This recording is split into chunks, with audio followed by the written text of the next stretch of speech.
Reports directly to the White House Chief of Staff. That's very encouraging, isn't it? Yeah. If you want to see a interesting character, look up Rahm Emanuel, folks. Dual Israeli citizenship, ties to the Mossad, Israeli military. Said that, a crisis should not go by that the government doesn't take full advantage of, whether manufactured or legitimate. So this is this individual.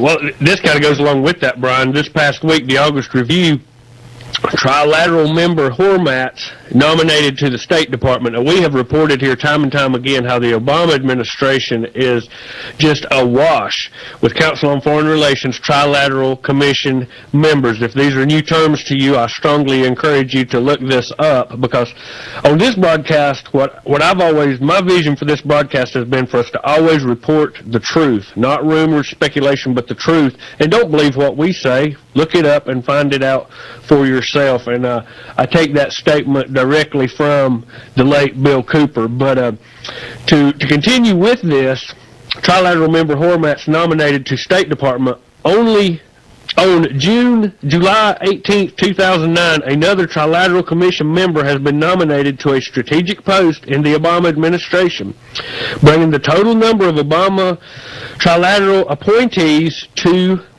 12. I should have had you guess. Robert Hormats, Vice Chairman of Goldman Sachs. What else would it be? Has been nominated by President Obama to be a Undersecretary of State for Economic, Energy, and Agriculture.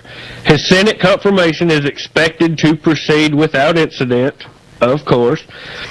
Hormats will join 5 other Trilateral Commission members in the Department of State: Kurt Campbell, James Steinberg, Richard Haas, Dennis Ross, Richard Holbrooke. Secretary of State Hillary Clinton is not a member, but her husband, Bill Clinton, is. It is expected that Hormats will lead diplomatic, economic negotiations with China and India.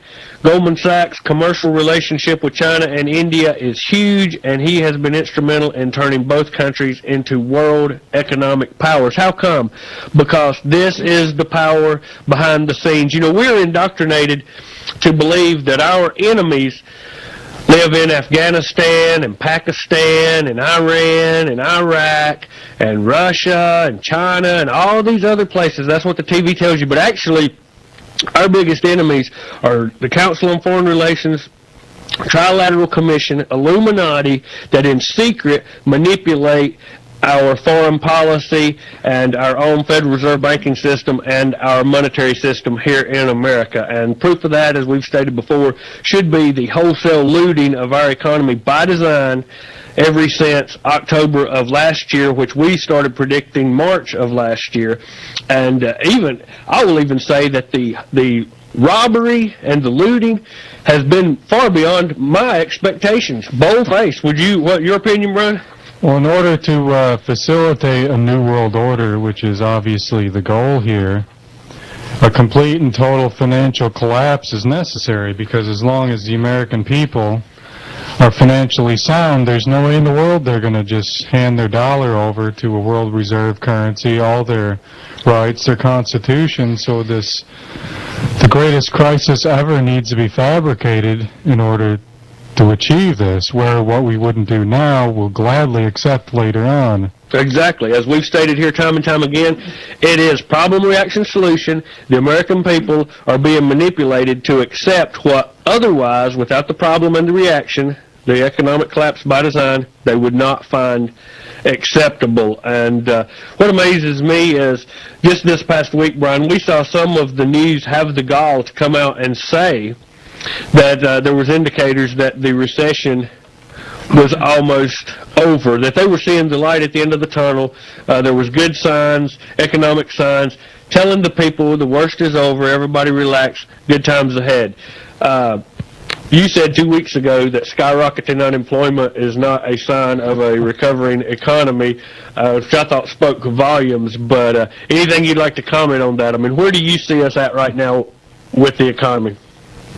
Certainly Wall Street itself has, in fact, recovered. We've seen the Dow consistently reporting gains over the past actual several months in general. And of course, a lot of that may have to do with the stimulus money being injected into the system. I mean, it's far beyond the $787 billion. It's well into the trillions, of course, the Federal Reserve money that we have really no clue as to where it went. But it's more than likely has gone in mass into large-scale banking operations, in which, what are they going to do with it? Well, there's a good chance they're going to go out and buy up other companies of all different sizes for pennies on the dollar. We're probably going to see this with General Motors as well, where why should we buy a stock today at $10 when we can buy it, next week for $1? Yeah, exactly. The wholesale looting, the banks have got the money. We don't know how much or who, but they're going to use the money to buy back the real economy, and the American people are going to be on the hook for the whole shebang. And that's what amazes me, is that the American people seem to accept this. Either they don't understand it or they don't care, but they are on the hook for it. Virginia Fox, when she was on with us, what was it, $37,000 everyone in America was in debt for, and it's going to go up to $80,000 with all of the allotments and entitlement programs that has been promised. And this is precisely how the elite have manipulated and consolidated their power for centuries. This is, as I always say on here, I sound like a broken record, but the panic in 1907, initiated by the J.P. Morgan Rothschild interest. They started calling in all their loans, and these smaller banks just couldn't possibly repay them. I mean, we had tens of thousands of small banks go out of business literally overnight. And all that power is consolidated right to the top, the ones that can absorb that, which, of course, are the same banks that initiated the panic to begin with. Yeah, exactly. The 1907 is a perfect example of that was done purposely to get rid of all the small banks. Back then, you had a local guy, successful. He could open his own bank. There wasn't all this federal regulation. They had to eliminate all that. At the same time, through that, they looted the American farmer, too, and they did it again in the Depression of 1929. This is nothing new. A lot of people seem to think these things we're talking about is nothing new. This has all been done before. It's the same old story. The reason they keep using problem, reaction, solution, order out of chaos is because it works so well every time. And we're just seeing it again. And like we say, they're using this to consolidate financial powers into fewer and fewer hands and march us toward a new world order. We have reported here time and time again leaders all over the world using this to call for a new world order. We'll be back here on The Real News. Your house plumbing like new. All hours, all issues, Al's Plumbing is ready to serve you. Need something trenched, something new completed? Call Al's Plumbing, 336-492-7364. That's Al's Plumbing, 492-7364. You've seen his truck. He's been plumbing here for over 20 years.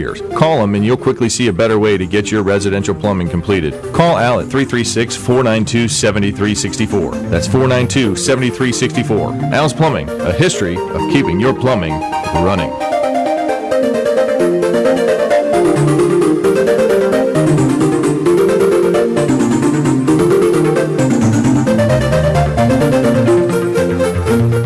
Codex threatens health of billions. Your right to eat healthy food and use supplements of your choice is rapidly vanishing, but every effort has been made to keep you in the dark about the coming nutricide. Codex Alimentarius is scheduled for full global implementation on December 31st, 2009. And not a word has been spoken in the mainstream media about this threat to humanity. Yet, according to projections based on figures from the World Health Organization, WHO, and the Food and Agriculture Organization, FAO, a minimum of 3 billion people will die from the Codex-mandated vitamin and mineral guidelines alone.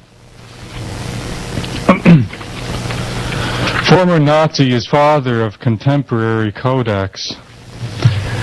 Codex is the enemy of everyone except those who will profit from it. Codex has an association with those who committed crimes during the Nazi regime. At the end of World War II, the Nuremberg Tribunal judged Nazis who committed horrendous crimes against humanity and sentenced them to prison terms. One of those found guilty was President